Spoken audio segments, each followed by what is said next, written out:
அனைவருக்கும் வணக்கம். நான் படித்து ரசித்த கதையை நீங்களும் படித்து கேட்டு மகிழுங்கள். கதை படித்திருந்தால் அனைவருக்கும் பகிருங்கள். முடிந்துவிட்டது, எல்லாம் முடிந்துவிட்டது. இனி நான் என்ன செய்வேன்?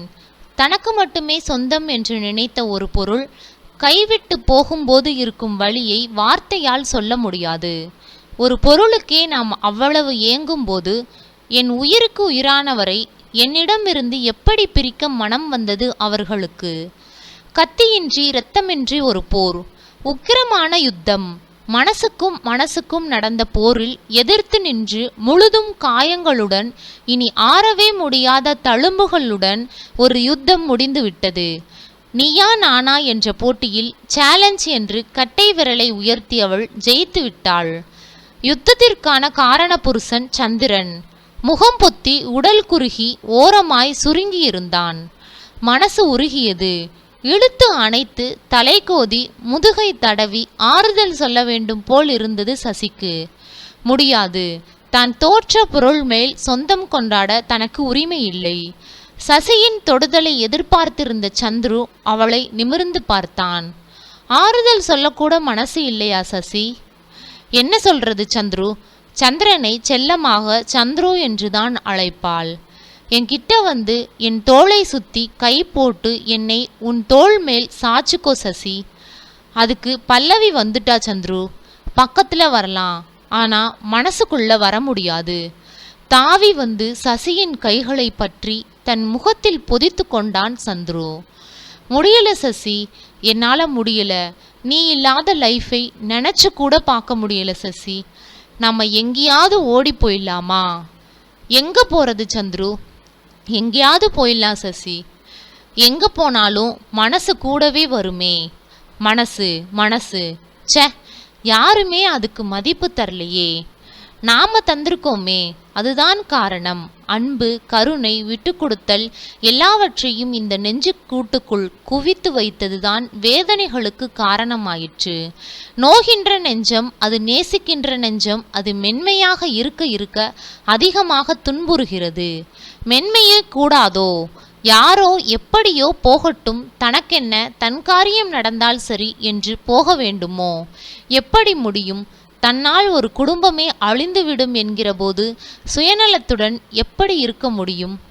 ஆஸ்பத்திரியில் அரைமயக்கத்தில் தன்னை பார்த்து இரு கைகளையும் கூப்பி, என் பிள்ளையை விட்டுருமா, என் குடும்பத்தை காப்பாத்து என்று சந்துருவின் அப்பா கைகூப்பிய போது அத்தனை பிடிவாதமும் கரைந்து போயிற்று.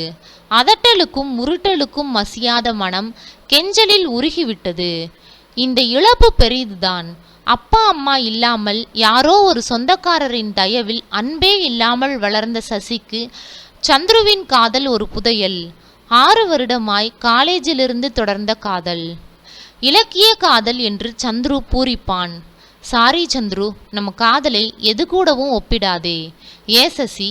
இல்ல சந்துரு, எது கூடவும் யார் கூடவும் ஒப்பிடாத உணர்வு இது.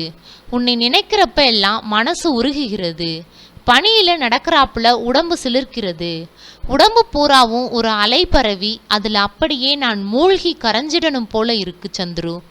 இது அனுபவிச்சாதான் புரியும். எல்லார அனுபவமும் ஒரே மாதிரி அமையாது. சந்துரு நெருங்கி உட்கார்ந்து தோளில் சாய்ந்து கொள்வான். மணிக்கணக்கில் மௌனமாய் உட்கார்ந்து விட்டு பேசாமலேயே பிரிந்திருக்கிறார்கள்.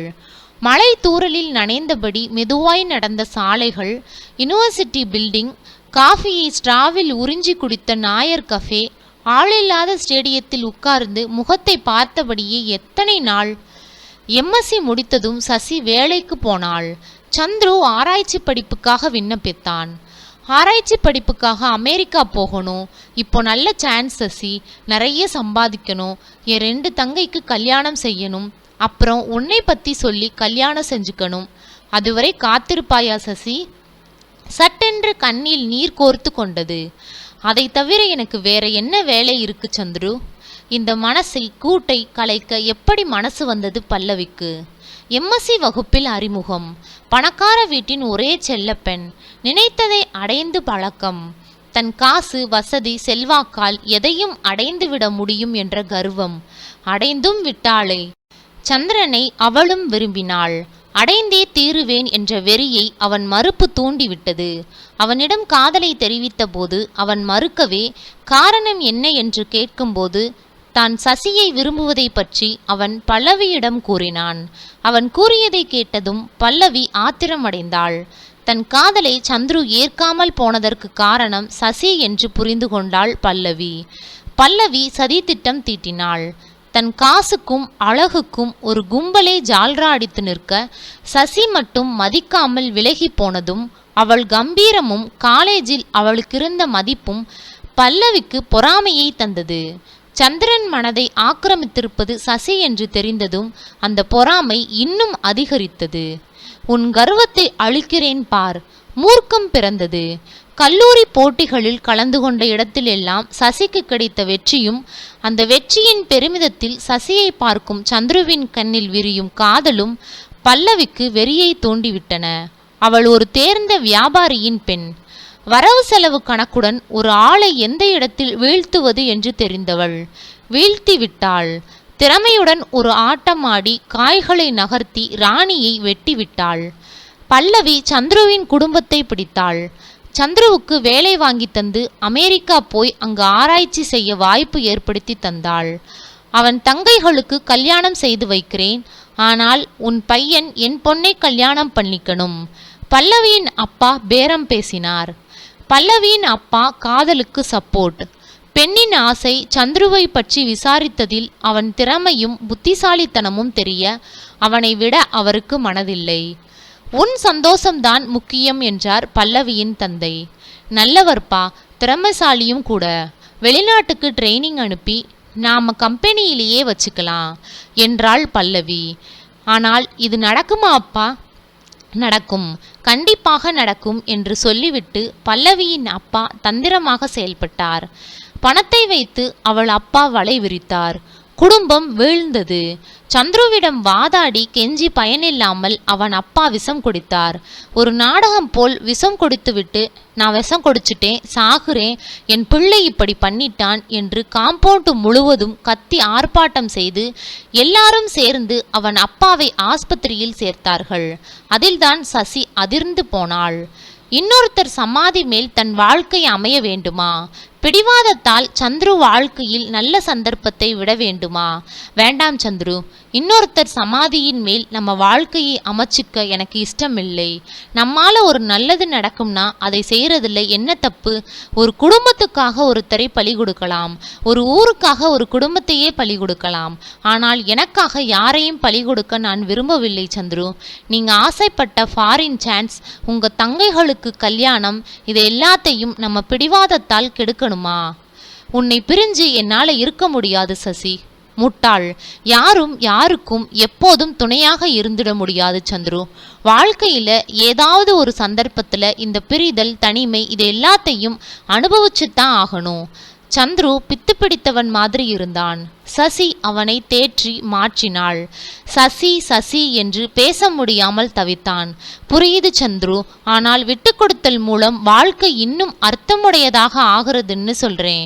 நீ வாழ்க்கையில ஒவ்வொரு ஸ்டெப் ஏறும்போதும் இதுக்கு காரணம் சசியோட தியாகம்னு தோணும்ல? நிச்சயம் தோணும் சசி. எனக்கு இது போதும் சந்துரு. மனசுல ஒவ்வொரு நிமிடமும் உன் கூட வாழ்றது நானா இருக்கணும்.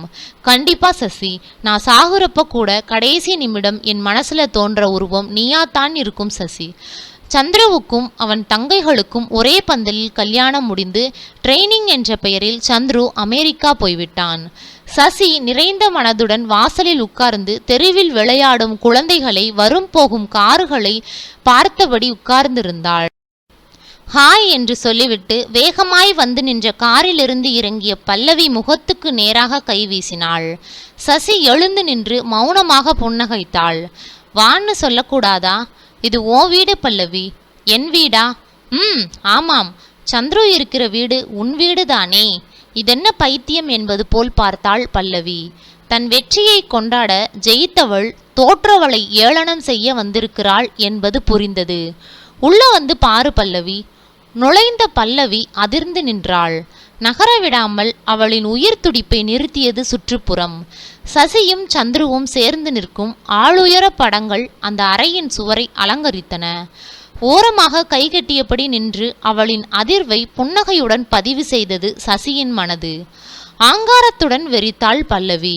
போட்டோல தான் நீ ரசிக்கணும், பிரிக்க முடியாதுன்னு சொன்னியே, பாத்தியா ஜெயிச்சிட்டேன் என்று பல்லவி அகங்காரத்துடன் பேசினாள். ஜெயிப்புன்னு நீ எதை சொல்ற பல்லவி? சந்திரன் இப்ப என் சொத்து. உடம்பாலா இல்ல மனசாலா? லுக் பல்லவி, ஜெயித்தல் உனக்கு வெளி ரீதியாத்தான், மனப்பூர்வமா அவர் உன்னை நெருங்கிட்டாரா? நான் ஒன்று சொல்லட்டா? வெற்றி அடைஞ்ச மாதிரி நீ தோத்துட்ட, தோல்வி அடைஞ்ச மாதிரி நான் ஜெயிச்சிருக்கேன். எப்படி என்றாள் பல்லவி. அவருக்காக நான் தியாகம் பண்ணியிருக்கேன். அவரை தவிர இன்னொருத்தருக்கு நான் சொந்தமாக மாட்டேன்னு தெரியும். என் செய்கையும் பிரியமும் அவர் மனசுல எனக்கு பெரிய இடம் தந்திருக்கு. உன் கூட வாழ்ற ஒவ்வொரு நிமிடமும் அவருக்கு என் நினைப்பு தான். சாகர நேரத்துல கூட தோன்ற கடைசி உருவம் என்னுடையதாகத்தான் இருக்கும். சசி நிறுத்தி பல்லவியின் முகத்தை கூர்ந்தாள். சொல்லு, இது உனக்கு கேவலமா இல்லையா? உன் புருஷன் மனசுல ஒருத்தியை சுமந்துட்டு அவன் நினைப்போட தான் உன்னோட வாழுவான். நெஞ்சுக்குள்ள இருக்கிற பிராணவாயு போல என் நினைப்பு தான் மனசுல பரவி இருக்கும். காதலர்களை பிரிக்கலாமே தவிர காதலை பிரிக்க முடியாது. பல்லவி, இப்ப சொல்லு, ஜெயிச்சது நீயா இல்லை நானா? பல்லவி கண்ணகல விரைத்து நின்றாள். சிறிது சிறிதாக அது சுருங்கி ஆள் கண்டு மறையும் பாம்பு போல் சரசரவென்று இறங்கி ஓடினாள். அந்த விலகலையும் பின்வாங்குதலையும் கண்டு சசியின் புன்னகை கர்வத்துடன் விரிந்தாலும் கண்ணோரத்தில் கண்ணீர் வழிந்து இறங்குவதை தடுக்க முடியவில்லை. நன்றி. கதை பிடித்திருந்தால் லைக் பண்ணுங்க, ஷேர் பண்ணுங்க, சப்ஸ்கிரைப் பண்ணுங்க. உங்களுடைய கருத்துக்களை கமெண்ட் பாக்ஸில் தெரிவிக்கவும். தங்கள் ஆதரவிற்கு நன்றி.